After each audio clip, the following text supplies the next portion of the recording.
पहले पार्ट में, पहले सेंटेंस में पार्ट बी गलत है, ये रॉन्ग है। दूसरे सेंटेंस में पार्ट बी गलत है और तीसरे सेंटेंस में पार्ट बी गलत है। ठीक, तो बहुत आसानी से आप पहचान सकते हैं कॉमन एरर को। हेलो दोस्तों, मैं हूं संजय सर और मैं आप सभी का स्वागत करता हूं आपके अपने इस YouTube channel SSB English group पे। दोस्तों, मैं आज आपको जो बताने जा रहा हूं वो सारे क्वेश्चंस एसएससी के सीजीएल टीयर फर्स्ट में आए हुए हैं। तो ऐसे सारे प्रश्नों पे आज हम डिस्कस करेंगे जो कि कॉमन एरर हैं स्पेशली। आइए देखते हैं दोस्तों।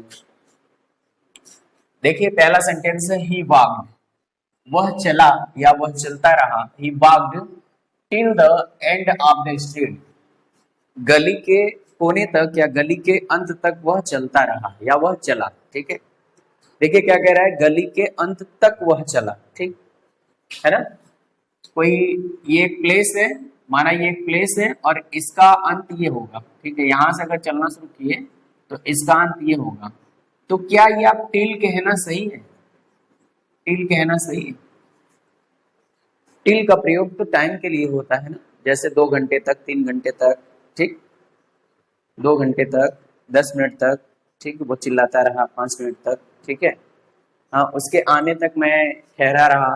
तो जब टाइम का बोध होता है तब हम टिल लगाते हैं। ठीक है, और किसी पॉइंट का बोध हो जाए, किसी प्लेस का बोध हो जाए तो हम क्या लगाते हैं? टू लगाते हैं। तो यहाँ पे टिल की जगह टू का प्रयोग होगा, टू का प्रयोग होगा। ठीक, he walked to the end of the street। ये एसएससी के सीजीएल के टीयर 1 का प्रीवियस ईयर्स का क्वेश्चन है जो आ चुका है परीक्षा में। सेकंड क्वेश्चन है पेशेंस यानी धैर्य। पेशेंस माने धैर्य, एज वेल एज और साथ ही साथ परसिवरेंस। परसिवरेंस, परसिवरेंस माने लगन या दृढ़ता। परसिवरेंस माने लगन या दृढ़ता। तो धैर्य और लगन are necessary for success, are necessary for success. ठीक, तो इसमें क्या रूल है कि अगर कोई वाक्य एज वेल एज से कनेक्टेड है, अगर वाक्य एज वेल एज से कनेक्टेड है, किसी वाक्य में एज वेल एज का प्रयोग है, 2 सब्जेक्ट एज वेल एज से कनेक्टेड है, तो इस क्रिया का संबंध पहले सब्जेक्ट से होता है। इस क्रिया का संबंध पहले सब्जेक्ट से होता है। सब्जेक्ट क्या है? पेशेंस। और पेशेंस क्या है? Uncountable noun. पेशेंस मतलब धैर्य, धैर्य क्या है? Uncountable noun. अनकाउंटेबल नाउन हमेशा क्या होता है? सिंगुलर होता है, हमेशा सिंगुलर होता है।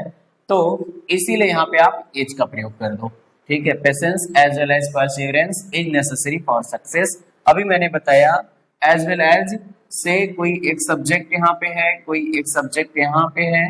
ठीक है, यहाँ पे वर्ब है, तो इस वर्ब का कनेक्शन इस सब्जेक्ट से होता है। ठीक, बहुत ही आसान है।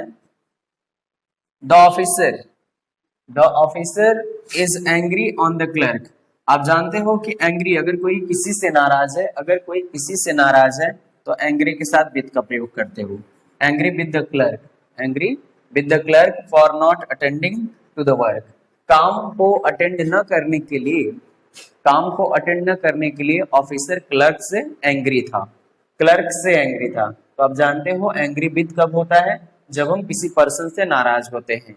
ठीक है, एंग्री ऑन का प्रयोग नहीं होगा। अगर कोई मैटर होता तो वहां पे हम कर सकते थे। ठीक है, तो आई होप ये क्लियर होगा आपको। 4th क्वेश्चन है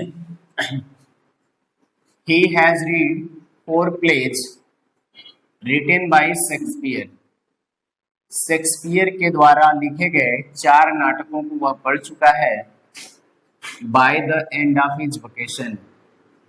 एंड माने क्या होता है? समाप्ति। अपनी छुट्टी के समाप्ति तक, अपनी छुट्टी के समाप्त होने तक वह 4 प्लेज, 4 नाटक जो कि शेक्सपियर ने लिखा है उसको वो पढ़ चुका है। शेक्सपियर के द्वारा लिखे गए 4 नाटकों को पढ़ चुका है अपनी छुट्टी के समाप्त होने तक। ठीक है, तो ऐसे कंडीशन में हम तक की जब बात करेंगे तो यही बताएंगे कि छुट्टी के समाप्त होने तक वह 4 नाटक शेक्सपियर के द्वारा लिखे गए पढ़ चुका था। या तो हम पढ़ चुका था कहेंगे या फिर हम क्या कहेंगे? पढ़ चुका होगा। ठीक है, तो तो इस कंडीशन में हम दो ही बात बोल सकते हैं, या तो पढ़ चुका था या तो फिर पढ़ चुका होगा। तो बातें क्या हो रही है यहाँ पे, पढ़ चुका था यानी छुट्टी के समाप्त होने तक वह शेक्सपियर के 4 नाटक पढ़ चुका था। तो यहाँ पे जो गलती आ रही है वो टेंस की आ रही है। तो हैज रेड की जगह, हैज रेड की जगह यानी प्रेजेंट के स्थान पर पास्ट टेंस का प्रयोग होगा। प्रेजेंट के स्थान पर पास्ट की क्रिया हैड का प्रयोग होगा, ठीक है। यहाँ पे हैज की जगह हैड का प्रयोग होगा, ये पास्ट परफेक्ट हो जाएगा। He had read 4 plays written by Shakespeare by the end of his vacation. अगला सेंटेंस है फीमेल्स यानी स्त्रियों को या महिलाओं को आर नॉट अपॉइंटेड नियुक्त नहीं किया जाता है इन आवर कॉलेज, हमारे कॉलेज में, लास्ट में नो एरर, ठीक है। चलिए ये फीमेल्स हो गया प्लूरल, फीमेल्स प्लूरल इसलिए आर लगा है, ये सही है। नॉट अपॉइंटेड नियुक्त नहीं किया जाता है पैसिव वॉइस से, ये भी सही है। इन आवर कॉलेज, हम जानते हैं कि अपॉइंटेड के साथ कोई भी प्रीपोजिशन जब आता है तो टू होता है, ठीक है। तो किसका प्रयोग होता है भैया, अपॉइंटेड टू का प्रयोग होता है, अपॉइंटेड टू का प्रयोग होता है ना, अपॉइंटेड टू का प्रयोग होता है, इसीलिए इस इन की जगह टू का प्रयोग होगा, यानी पार्ट सी गलत है, इसका आंसर पार्ट सी है, आंसर पार्ट सी है, अपॉइंटेड टू होगा, अपॉइंटेड इन नहीं होगा। नेक्स्ट है I meant nothing less than anything to help, ठीक है। अब ऐसा सेंटेंस का प्रयोग करते हैं, कह रहा I meant nothing less than anything to help. अब जरा सोचिए, आप सड़क पर जा रहे हैं और आपके सामने कोई एक लड़की गिर जाती है साइकिल से, तो आप क्या करते हैं, उसको जाके उठा देते हैं, हेल्प कर देते हैं, ठीक है। तो ऐसे में आपके दोस्त क्या कमेंट करते हैं कि क्या तुम क्या कर रहे थे मुझे पता है, लेकिन आप वहां पे क्या एक्सप्लेनेशन देते हैं कि I meant nothing less than anything but help, ठीक है, बट हेल्प। आप कहते हैं कि मेरा वहां जाने का मतलब कुछ भी नहीं था, सिर्फ इसके सिवाय कि उसकी हेल्प हो जाए, ठीक है, सिर्फ इसके सिवाय कि उसकी हेल्प हो जाए। तो आप क्या बोलते हैं, less than anything but help, help के सिवाय, या क्या अर्थ आ रहा है, हेल्प के सिवाय। तो के सिवाय के अर्थ में हम किसका प्रयोग करते हैं, बट का, यानी टू के स्थान पर बट का प्रयोग होगा, बट का प्रयोग होगा, ठीक है। क्यों, क्योंकि यहाँ पे के सिवाय का अर्थ है, तो टू के स्थान पर, टू के स्थान पर बट का प्रयोग होगा। तो इसका भी पार्ट सी रॉन्ग है। ये सब के सब क्वेश्चंस सीजीएल के टीयर 1 में आ चुके हैं प्रीवियस ईयर्स में, ठीक है। तो आई होप ये तीनों भी समझ में आ गए होंगे क्वेश्चंस आपको। क्वेश्चन नंबर 7 है, I was thinking if I could do to compel you to come. इसका अर्थ क्या हुआ, आई वॉज थिंकिंग, मैं सोच रहा था, if I could do to compel you to come, कि काश मैं आपको आने के लिए बाध्य कर लेता, मजबूर कर पाता। कॉम्पेल मीन्स होता है COMPEL, कॉम्पेल मीन्स होता है बाध्य करना, मजबूर करना। काश मैं आपको आने के लिए बाध्य कर लेता, मजबूर कर पाता, ठीक है। I was thinking. अब जरा सोचिए, टाइम एंड टेंस कहता है कि थिंक का एनजी फॉर्म प्रयोग नहीं होता है, थिंक का एनजी फॉर्म प्रयोग नहीं होता है, लेकिन जब कोई विचार तुरंत आए, लेकिन हम अगर किसी योजना पर विचार बना रहे हो या विचार बना रहे थे, किसी योजना पर विचार बना रहे हो या बना रहे थे, तो ऐसे